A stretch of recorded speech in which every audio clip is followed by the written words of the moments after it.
Hello everybody and welcome back to Grapplerman's videos.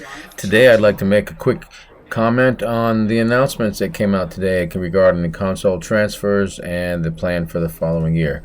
There's been a lot of people who have already put out this information, so there's nothing going to be new from mine, just a different kind of a spin. Before I get started though, I want to remind you, check out the rest of my videos. If you like them, subscribe, leave some comments of things you'd like to see me do or like it. I'm trying to grow my channel and have a positive place for Elite Dangerous players who want to come and share ideas and get some hints. Okay, so as many of you know, Frontier released the information today that they would do console transfers, and they were going to be pretty much thorough, but there would be a few things left out. I have a screen here that shows the summary of the things that are going to be transferred and the things that are not. One of the most interesting things that I find here as a console player is transferring over my account will not remove my account on console. So one of my reservations of doing it was I couldn't continue to play with the group of friends I have on the console that still like to play the game, and so by allowing me to transfer over to PC and still keep my console account, I have the best of both worlds. So that made me pretty happy. The other thing that I noticed was 90% of the stuff that I've done is going to transfer over. You know, my arcs won't, which makes sense because it's money, real money in real life at different platforms, and my fleet carrier. But since I can keep it, I may not decommission it. They recommend decommissioning it if you want the money, so when you transfer over.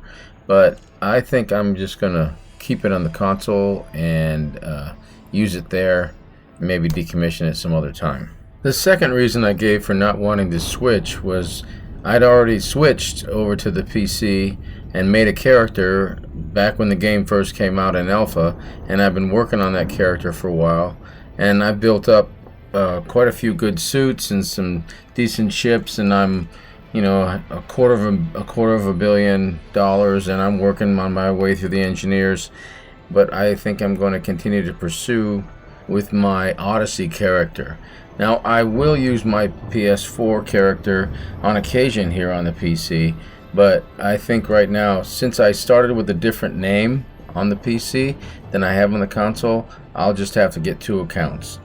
The reason I would do this is because I think the Odyssey grind is a little bit harder than the Horizons grind I did on the console, and although I have over 40 ships, a fleet carrier and all that stuff, I'm working my way up slowly but surely with the Odyssey character since I started back when the game came out in alpha. So I would hate to lose that, and I'm sure there's other console players that are probably did the same thing as me. Went ahead and bought a PC, went ahead and bought the game, played Odyssey. So a little dilemma, but at least it's better than the alternative of losing the console character altogether. So there should be a bunch of you guys that are out there that are console players.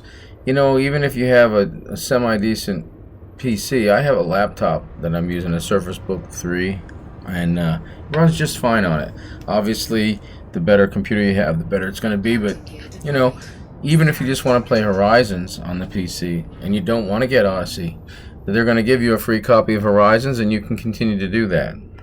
As far as a roadmap for down the road, I'm sure that Frontier has some ideas that they can put out. The base game is the base game. I mean, it's fundamentally probably not going to change, and I get that, but I'm enjoying the game as it is right now. The problem I see is there's no incentive for Frontier to continue to improve the game if all the players bail on it. And it's certainly a player's right to decide not to play a game, obviously. But when you have popular YouTubers out who used to support the game that are just being very negative or pointing out the flaws and not encouraging players to play, then the player base gets smaller and smaller, and as the player base gets smaller and smaller, then the monetary incentive for Frontier to improve the game dwindles. So basically it's a self-fulfilling prophecy. People go to YouTube channels to watch how to play a game that they're very interested in, and if we continue to harp on the negatives and not encourage the positives, then the player base disappears, and then the game will disappear. And it won't be because Frontier's lack of programming ability or communication. It'll simply be because of lack of demand. All games run their course. That goes without saying. But this game still has lots of room to grow. and I'm looking forward to seeing what Frontier has in the future. If you think the same as me, please subscribe to the channel. If you disagree, you go ahead and tell me. I'd also like you to subscribe to the channel, but leave your comments below. And for now, Grappleman out.